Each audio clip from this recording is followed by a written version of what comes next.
Outfit check! Sus, hindi bagay bangs! Ni hao, it's me again, ang inyong kabangs kasalukuyang OFW dito sa bansang Taiwan. Day off nga namin ang aking kaibigan ngayon, kaya naman samahan nyo kami kung saan kami mapadpad o saan kami dadalhin sa aming day off. Inagahan ko nga pala talaga ang gising para naman maabutan ko ang bus na alas 7 ng umaga. Sayang din kasi talaga kapag mag-taxi kasi nga 100 plus ang ating mababayaran. Flex nga pala itong aking kwintas, nako, from Shein or Shein. Alam nyo bang 23 NT dollar lamang iyan? Saktong-sakto talaga ang dating ko sa bus station kasi nga coming na ang bus kung saan ako sasakay. Ayan nga at standing position ang peg. Ano na naman ang iisipin ninyo sa standing position ha? Magic, Charis, dito na nga ako sa labas ng Haishan Station pero bago ang lahat bibili muna ako ng agahan namin ng aking kaibigan para naman nakatipid tayo. Yes, bibili lang po ako ng dumpling band or siopaw. Naku, masarap talaga ang siopaw dito. Tapos of course, bumili na din ako ng aking maiinom. Gustong gusto ko talaga ang lasa ng latte na ito kasi nga sobrang sarap. Medyo malayo nga pala ang pupuntahan namin ng friend ko ngayong araw kaya naman bumili na ako ng aming agahan para sa bus na kami kakain. Bago pumasok sa MRT station, nilagyan ko muna ang yoyo card ko ng $280.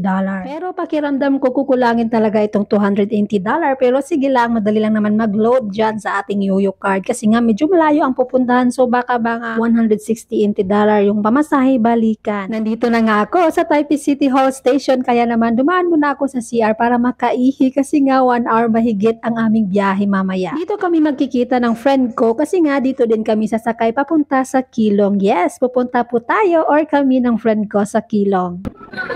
Ang kalaganda naman. Si hi ka naman sa vlog ko. Tingko dito. Hi! Bumili din pala kami ng Mr. Donut ng friend ko. O diba, tigi-isa lang naman kami kasi nga bumili siya ng kape. So sabi ko, bili na din kami ng donut. Ako, napanay pa cute. Pumunta nga pala kami dito sa ticketing boat kasi nga akala namin bibili ng ticket papuntang Keelung. Hindi pala kasi nga ang gagamitin lang ay ang yoyo card. Medyo nagdalawang isip pala ako dito na sumakay sa bus na ito. Sabi ko sa friend ko sa research ko, dapat ang sakyan natin ay 18:15 pero sumakay na din ako kasi nga hindi naman na kami mawawala pagdating namin sa Keelung. Nakapwesto na kami ng upo kaya naman kakainin na namin ang aming agahan. Ayan, nagpa-cute muna pala. Masarap ang siopaw nito, kaya nga lang oily kasi nga fried siopaw. Kapag nga pala sumasakay ako o nagta-travel, gusto ko talaga nasa bintana para natatanaw ko ang tanawin. Hindi ako komportable pag nasa gitna ako. Iwan ko ba bakit? Ito nga pala ang lagi kong binibili sa Mr. Donut. Hindi ko alam bakit sarap na sarap talaga ako dito. Basta, super favorite ko ito. So ayun nga, tama nga ako at mali ang aming nasakyan pero okay lang, at least napuntahan din namin itong lugar na Maritime Plaza.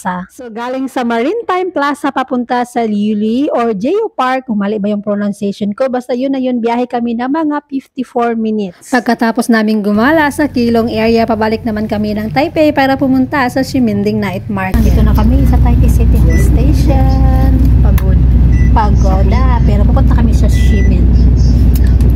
Ayan muna sa ngayon. Maraming salamat sa panonood. Hanggang sa muli. Please follow for more. Love you all. Mwah!